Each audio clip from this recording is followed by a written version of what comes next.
So if you line up 57 dominoes, right? Hmm. And each one is just slightly larger than the last. Just a tiny bit larger. Right, Yeah. and you flick the very first one, which is like maybe a 2-inch piece of plastic.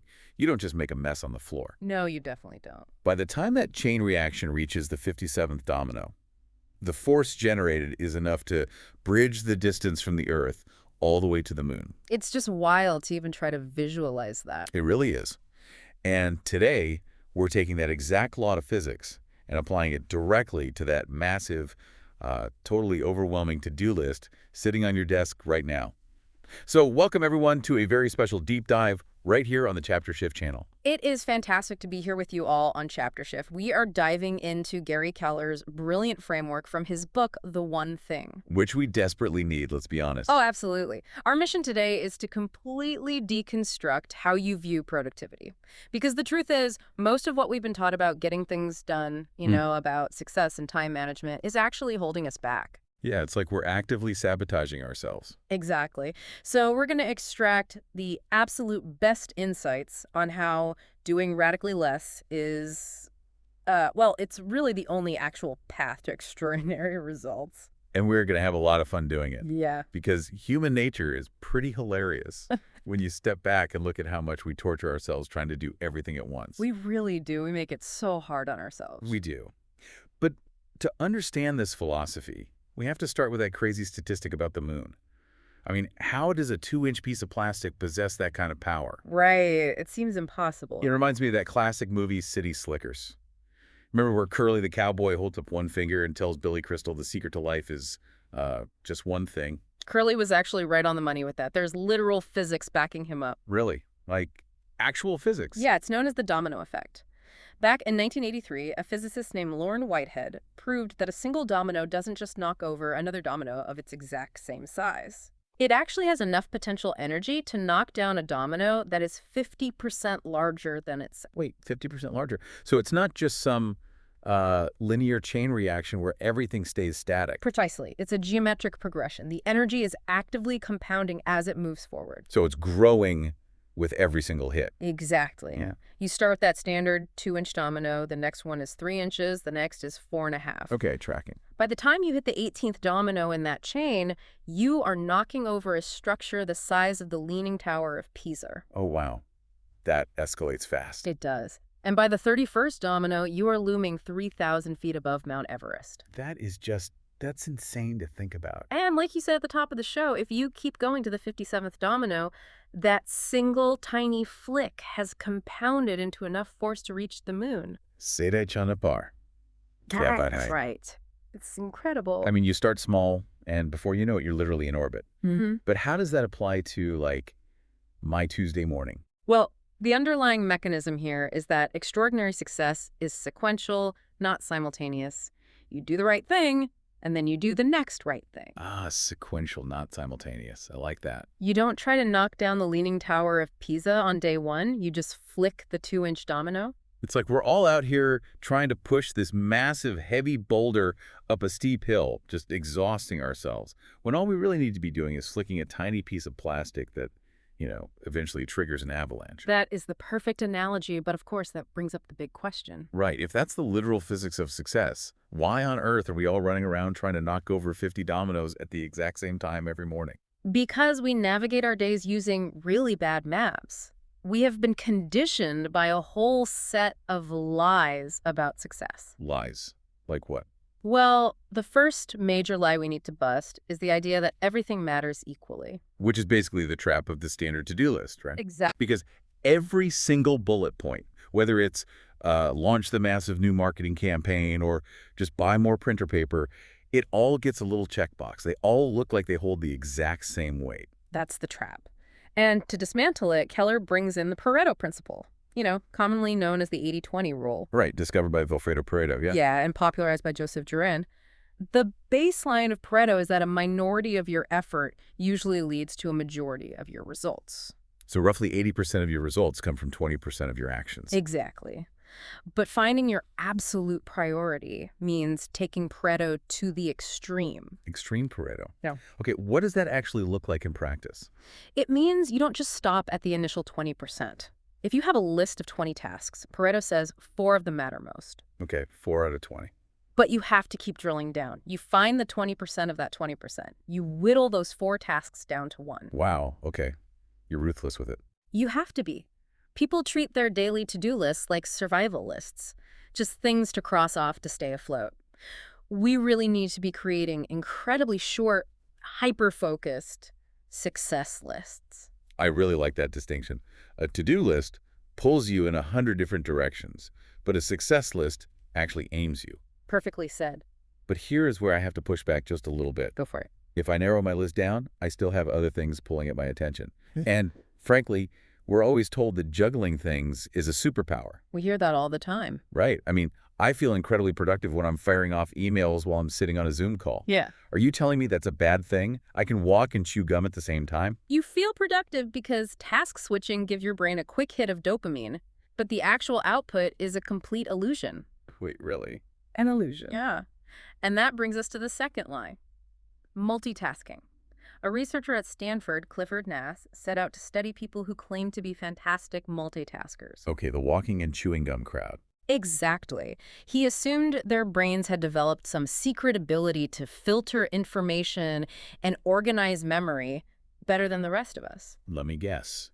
They didn't have a secret ability. Not only did they lack a secret ability, but they were actually outperformed on every single cognitive measure by people who didn't multitask. No way. On every measure. Every single one. Nass famously concluded that frequent multitaskers are, quote, suckers for irrelevancy. Ouch. Yeah, they are lousy at everything because the human brain fundamentally cannot focus on 2 complex things at once. But going back to my walking and chewing gum example, I am literally doing 2 things at once there. You are, but one of those things doesn't require cognitive focus. Walking is happening in the background of your brain, handled by your autonomic nervous system. Okay, that's fair. But if you suddenly have to walk across a gorge on a tightrope, I guarantee you will stop chewing that gum. I mean, yeah, I'd probably swallow it by accident. Right. Your prefrontal cortex, your spotlight of focus, basically cannot effectively handle 2 complex tasks. So what's actually happening when I'm emailing during a meeting? You aren't multitasking. You are rapidly bouncing between brain channels. And there is massive switching cost to that. How massive are we talking? We lose roughly 28% of our average workday just to the cognitive friction of task switching. 28%. That's huge. We think we are being these ultra-efficient machines, but really our monkey minds are just bouncing off the walls, burning fuel for no reason. It's exhausting, honestly. Kasam say is multitasking the duma kadehika diahai. I mean, my brain just feels like absolute mush after an hour of toggling tabs. It's a very common feeling. Okay, so if we can't juggle and we have to focus on just one extreme priority, doesn't that require ironclad superhuman discipline? Why do you think that? Because honestly, finding the willpower to just ignore everything else sounds exhausting. I don't know if I have that in me. That is the third major lie holding people back. The myth of the perfectly disciplined life. Yes, this is where a lot of high achievers completely burn out. They think success requires being a full-time disciplined robot. Which is impossible. Right, but the truth is, you don't need to be a disciplined person. You just need selected discipline. Wait, if I'm not disciplined in general, how on earth am I supposed to suddenly summon the willpower to lock in a new habit? Doesn't that still require massive discipline? It requires discipline, but only for a very specific temporary window. Oh, temporary. Okay. You only need enough selected discipline to hold yourself to a new behavior until it becomes automatic, until it basically becomes a habit. So how long does that take? Because people always say it takes 21 days, right? People throw that myth around a lot. But modern neurological research from University College London shows it actually takes an average of 66 days to build a new neural pathway. 66 days. Okay, so it's a longer sprint than we thought, but it's still just a sprint, not a lifelong marathon of willpower. Exactly. Once you hit that 66-day sweet spot, the habit takes over. It requires drastically less energy to maintain. That makes so much sense. The book actually uses Michael Phelps as a perfect example of this. As a kid, he was diagnosed with ADHD. His teacher said he couldn't sit still, couldn't focus on anything. Wow, really? The Olympian. Yeah. He was not a naturally disciplined person across the board. Right, he wasn't like keeping his room perfectly clean or sitting quietly in math class. No, not at all. but he channeled all his chaotic energy into one selected discipline: swimming every single day. Even on weekends. Even on Sundays, when his rivals rested, he swam. That one hyper-focused habit, sustained over time, built the foundation for him becoming the most decorated Olympian in history. Wow. So he just pushed all his chips onto one habit. He just had to survive the friction of those 66 days until the water basically became his second nature. Precisely. He used discipline to build the habit, and the habit built his success. I cannot tell you what a relief that is to hear. Charo, tori tension to kamui. I don't have to be perfect all the time. I just have to be strategic with my effort. Yes, exactly. But this leads me to another concern, actually. If I'm putting all my intense focus into this one professional habit, like Phelps did, doesn't my life get completely out of balance? And there we arrive at the fourth lie, the myth of a balanced life. Seriously, balance is a lie, too. We are taught that balance is the ultimate goal, but the reality is that magic never happens in the middle. Magic happens at the extremes. Okay, you're going to have to explain that one. If you try to give equal time to every aspect of your life, you end up giving minimum time to what really matters. Instead of balance, the strategy you really need is counterbalancing. Counterbalancing.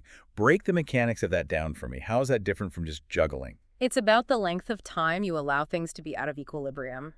And it requires completely different rules for your personal life versus your professional life. Okay, let's start with personal. In your personal life, you go short on imbalance, you constantly counterbalance, you never leave your family, your health, or your spirit behind for too long. Meaning if I work late on Tuesday. You are home for dinner on Wednesday. Got it.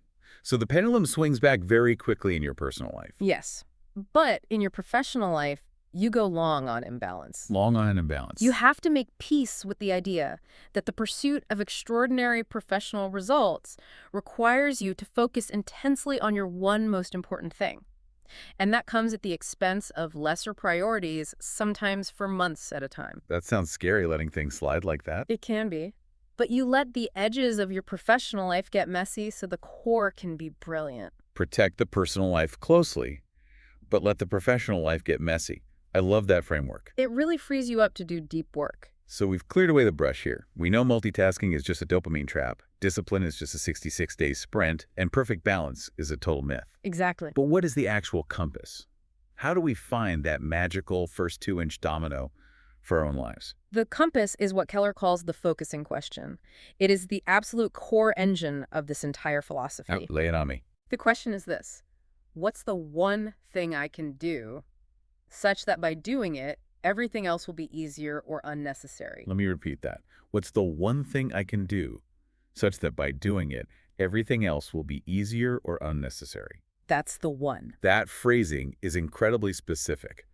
Let's unpack the mechanics of why those exact words are chosen. Well, the first part, what's the one thing, forces constraint. It doesn't ask for your top 5 priorities or your top 3 goals. Right. It forces you to find the absolute peak of that extreme Pareto rule we talked about. Precisely. But the real genius is the second half, such that by doing it, everything else will be easier or unnecessary. That is the ultimate leverage test. It's almost like a filter for your decisions. Exactly. It forces you to put on blinders. It asks you to find the lead domino so that when you knock it down, a whole bunch of other tasks on your list either get incredibly simple to do or you realize you don't even need to do them at all. The easier or unnecessary part is quite possibly the most brilliant, lazy, but genius hack ever invented. It's working smarter, not harder, in the truest sense. Seriously. Why stress out trying to brute force 10 difficult things when doing one strategic thing makes the other 9 just evaporate? Zindagi asan, banani ka shortcut hayeto. It really is a shortcut. It's the ultimate shortcut to a peaceful mind. But here's the reality check. Asking this big philosophical question is great for the soul, but how do I actually apply it to a chaotic Tuesday morning? That is where a concept called goal setting to the now comes into play. Goal setting to the now. Think of it like a set of Russian matryoshka nesting dolls. You don't just ask the focusing question once and stare at the wall. You cascade it backwards from the future to this exact second. Give me a concrete example of what that looks like for just a normal person. Sure. Let's say your someday goal is to write a best-selling novel. You ask the question, based on that someday goal, what's the one thing I can do in the next 5 years to be on track? Maybe it's finishing a polished manuscript. Okay, great. Based on that, what's my one thing this year? Maybe writing the first rough draft. Exactly. Based on that, what's You- my one thing this month? Outlining the chapters. This week, writing chapter 1.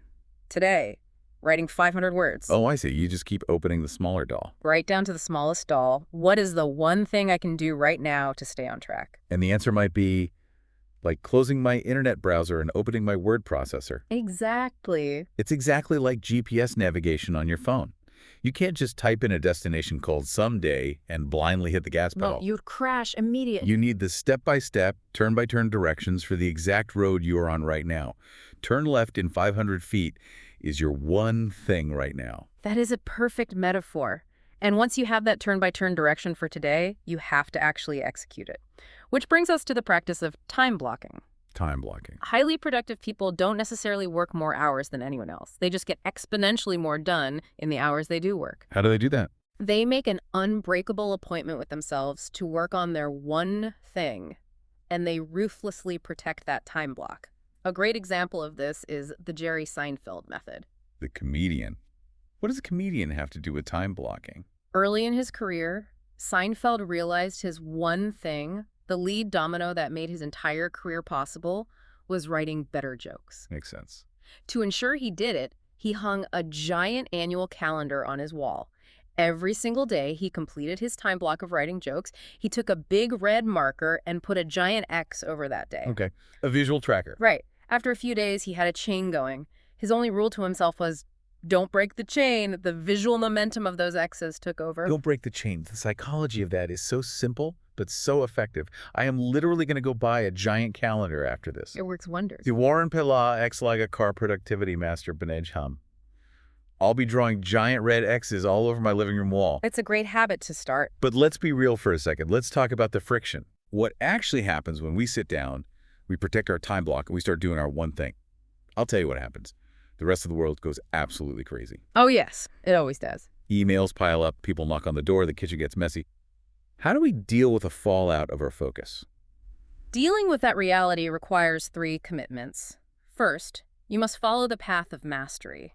You have to commit to continually being your best at your one thing. Okay, mastery. What's the second? Second, you must move from E to P. E to P. What do those stand for? It means moving from an entrepreneurial style to a purposeful style. Okay, but what is the actual mechanism there? How do you move from one to the other? Think of E, or entrepreneurial energy, as your natural brute force. Imagine you need firewood, so you grab an axe and start chopping. Sounds exhausting. It is. You have high energy, but eventually your arms give out. You hit a ceiling of achievement based on your natural physical limits. Most people hit that ceiling, get frustrated, and quit. So how does purposeful style fix that? Moving to P, or purposeful action, means pausing. Accepting that brute force isn't enough and finding a new model. It means putting down the axe, reading a manual, and learning how to use a chainsaw. Ah, working smarter. Right. You break through your ceiling by adopting better systems. And the third commitment is being accountable for those outcomes, not playing the victim when things get hard. Mastery, moving from the axe to the chainsaw, and accountability. I love that. But you still haven't answered my question about the chaos. Oh, right, the mess. Yeah. What about the 50 other things that are falling apart while I'm using my shiny new chainsaw? You have to accept that untidiness is guaranteed. The fear of chaos is one of the greatest thieves of productivity. Because it paralyzes you. Exactly. Focusing isn't just about saying yes to your priority. It is fundamentally about saying no to almost everything else. Look at Steve Jobs. What did he do? When he returned to Apple in 1997, the company was manufacturing over 350 different products. Printers, dozens of different Macintosh models, random peripherals. They were bleeding money. So what did he do? Did he just hire more people to manage the 350 products? No, he applied extreme Pareto. He drew a simple 2x2 grid on a whiteboard.